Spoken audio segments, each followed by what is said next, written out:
یا ایھا النبی جاہد الکفار والمنافقین واغلظ علیہم، اے نبی صلی اللہ علیہ وسلم آپ جہاد کیجئے کفار سے بھی اور منافقین سے بھی، اور ان پر سختی کیجئے۔ یہ دیکھیے آیت 2 مرتبہ آئی ہے قرآن مجید میں، یہ جو کہ توں سورہ تحریم میں بھی آئے گی جو کہ سمجھیے 28ویں پارے کی آخری، یہاں پھر آئی ہے، لیکن یہاں لفظ جہاد کو نوٹ کر لیجئے، یہاں جہاد بمعنی قتال نہیں آ سکتا۔ منافقین کے ساتھ آپ نے کبھی جنگ نہیں کی۔ جہاد، جد و جہد، کوشش، ان کی ریشہ دوانیوں کو ختم کرنا، ان کی سازشوں کا زور توڑنا، یہ جہاد تھا۔ یہ جہاد، قتال کی کوئی نوبت منافقین کے ساتھ کبھی کوئی قتال نہیں ہوا۔ یہاں جہاد خالص اس جہاد کے معنی میں ہے جو قتال سے کم تر ہے، دون القتال۔ یا ایھا النبی جاہد الکفار والمنافقین، اے نبی آپ مجاہدہ کیجئے، جد و جہد کیجئے۔ اسی لیے جب غزوہ تبوک سے آپ واپس آ رہے تھے تو ایک حدیث ہے کہ آپ نے فرمایا رجعنا من الجہاد الاصغر الى الجہاد الاکبر، ہم چھوٹے جہاد سے بڑے جہاد کی طرف لوٹ آئے ہیں۔ اب اس کی تعبیریں مختلف کی گئی ہیں کہ اتنا بڑا جہاد سلطنت روما کے خلاف گئے تھے، اسے آپ جہاد اصغر کہہ رہے ہیں، وہاں سے لوٹ کر ہم آ گئے، اب جہاد اکبر سامنے ہے۔ تو اس کی عام طور پر جو توجیہ لوگوں نے کی ہے وہ تو یہ ہے کہ یہ جہاد جو نفس کے خلاف ہے وہ سب سے اکبر ہے، سب سے بڑا ہے، اور یہ بات صحیح ہے۔ آپ سے پوچھا گیا ای الجہاد افضل یا رسول اللہ، آپ نے فرمایا ان تجاہد نفسک فی طاعت اللہ، کہ اللہ کے رسول یہ بتائیے کہ سب سے افضل جہاد کس کا ہے؟ آپ نے فرمایا کہ تم جہاد کرو اپنے نفس کے خلاف اور اسے اللہ کا مطیع بناؤ۔ تو اسی پر گویا کہ اس کو محمول کیا ہے، لیکن میرے نزدیک حقیقت یہ ہے کہ اب یہ جو مارے آستین تھے، کہ جو مدینے کے اندر منافقین تھے، اب ان کے خلاف جہاد کرنا تھا، اور اس میں چونکہ اندیشے تھے کہ ان کے تعلقات تھے اوس اور خزرج کے لوگوں کے ساتھ، عام لوگوں کے ساتھ دوستیاں تھیں، تو اس میں فتنے اٹھ جاتے۔ واپس آ کر آپ نے مسجد زرار کو پھر جلایا ہے، گرایا ہے، یہ بہت بڑا قدم تھا۔ عام مسلمان جو اس پر مشتعل بھی ہو سکتے تھے کہ مسجد کو گرا رہے، لیکن یہ کہ یہ اقدامات آپ نے کیے ہیں صلی اللہ علیہ وسلم اس آیت کے اترنے کے بعد اور تبوک سے واپسی کے بعد۔ یا ایھا النبی جاہد الکفار والمنافقین واغلظ علیہم، اے نبی جہاد کیجئے کافروں سے بھی اور منافقین سے بھی، اور ان پر سختی کیجئے۔ ومأواہم جہنم، ان کا ٹھکانہ جہنم ہے، وبئس المصیر، اور وہ بہت برا ٹھکانہ ہے۔ یحلفون باللہ ما قالوا، وہ اللہ کی قسم کھا کر کہتے ہیں کہ ہم نے یہ بات نہیں کہی۔ کوئی بات جو بھی آئی، کوئی غلط بات کہی، کوئی استہزاء کیا، کوئی تمسخر اڑایا۔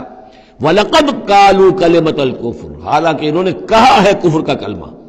یہ ایک بات انہوں نے کہی تھی، اس کا ذکر آ جائے گا تفصیل سے سورہ منافقون میں 28ویں پارے میں، واقعہ وہاں تفصیل سے آیا ہے۔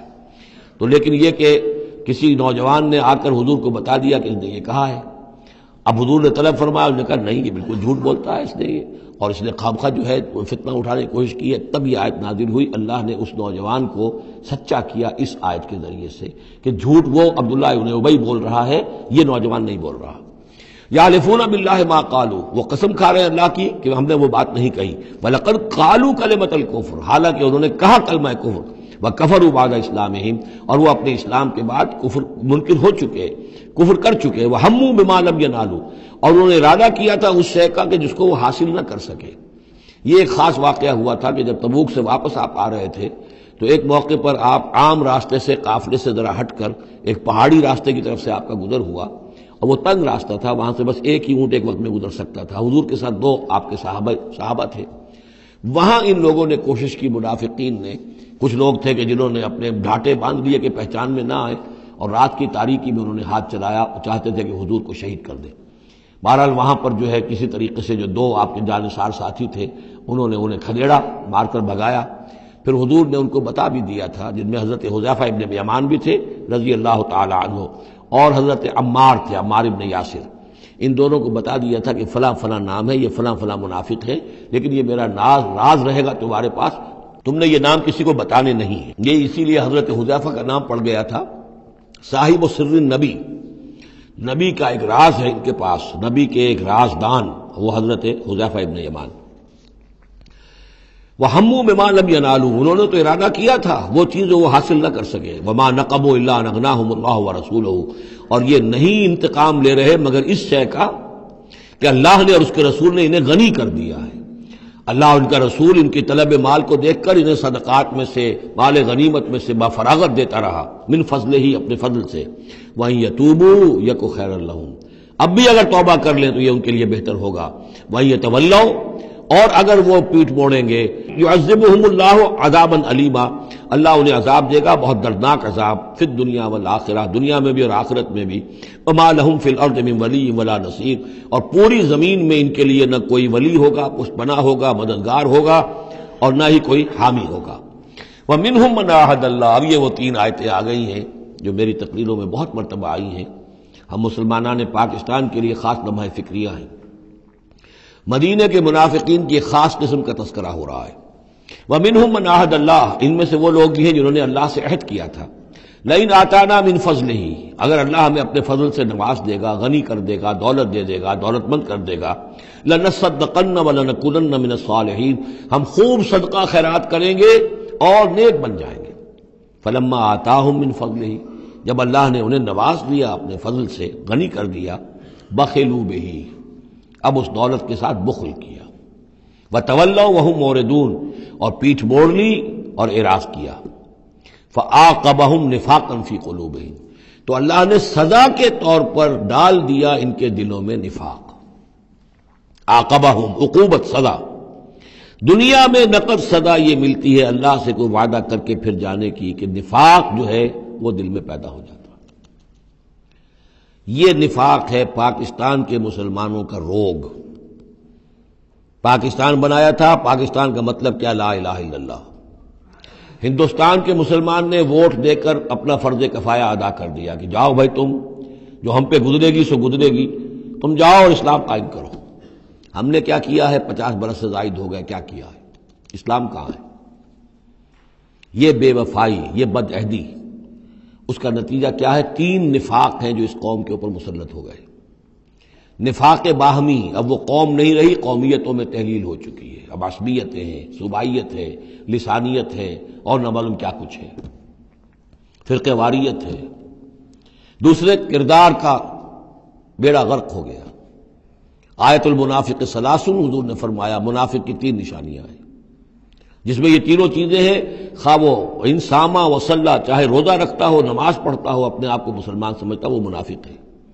جب بولے جھوٹ بولے، جب وعدہ کرے خلاف ورزی کرے، اور جب کہیں امین بنا دیا جائے خیانت کرے۔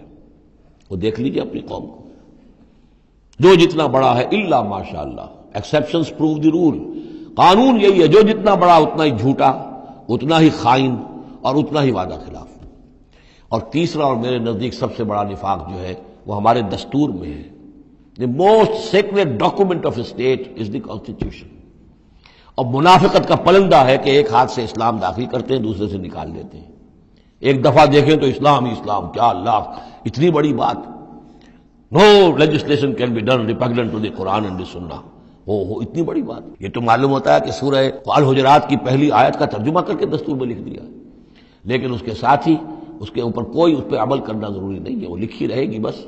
اور ہم نے ایک آئیڈیالوجی کونسل بنا دی ہے، وہ اس کے مطابق سفارشات پیش کرتی رہے گی، اور ہر سال اس کی رپورٹ پیش ہو جایا کرے گی، خلاص۔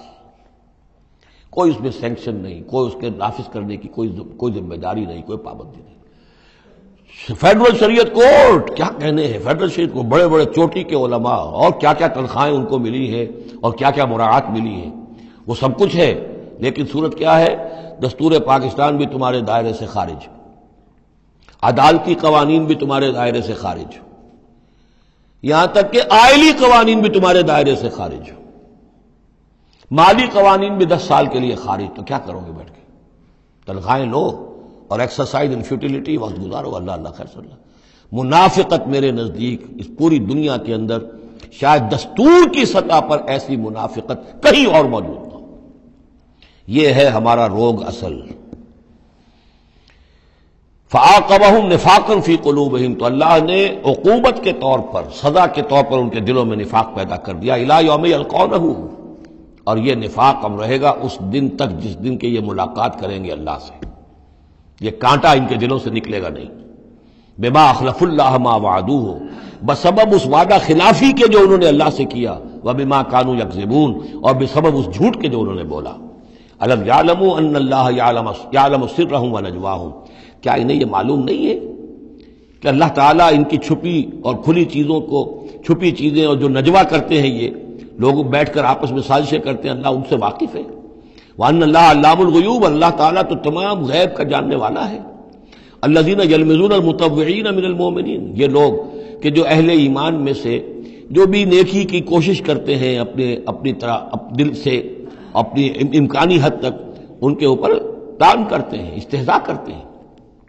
جب حضور نے فرمایا تھا کہ اب یہ بڑی مہم ہے، اب جو بھی کچھ لا سکتے ہو پیش کرو، گویا کہ جدید اسلام میں ہم کہیں گے چندے کی اپیل کی، ڈونیشنز چاہیے، تو ایک ابو عقیل انصاری تھے، انہوں نے یہ کیا کہ کچھ نہیں تھا ان کے پاس، ساری رات مزدوری کی ایک باغ میں جا کر، اور وہ کھینچ کر کنویں سے پانی باغ کو سیراب کیا۔ صبح کو انہیں کچھ کھجوریں ملی، رات بھر کی مزدوری، آدھی لے جا کر اپنے گھر میں دے دی اپنے بیوی بچوں کو، اور آدھی لا کر حضور کی خدمت میں پیش کر دی۔ حضور نے فرمایا کہ یہ جو کھجوریں ہیں یہ پورے ڈھیر کے اوپر پھیلا دو، یہ سب پر بھاری ہیں۔ لیکن وہاں جو منافق تھے انہوں نے اب فقے چست کرنے شروع، جی ہاں ان کھجوروں کے بغیر تو یہ مہم چل ہی نہیں سکتی تھی، کیا کہنے صاحب، یہ تو بہت بڑا صدقہ انہوں نے کیا ہے، بہت بڑا معاملہ ہے، تو یہ اب تانے دے رہے ہیں، ان کا دل دکھا رہے ہیں۔ الذین یلمزون المطوعین من المؤمنین فی الصدقات والذین لا یجدون الا جہدہم، وہ بیچارے کہ جن کے پاس اپنی محنت مشقت کے سوا کچھ ہے ہی نہیں، فیسخرون منہم، ان سے مذاق کرتے ہیں، ٹھٹے کرتے ہیں، سخر اللہ منہم، اللہ تعالیٰ ان کا مذاق اڑائے، ولہم عذاب علیم، ان کے لیے دردناک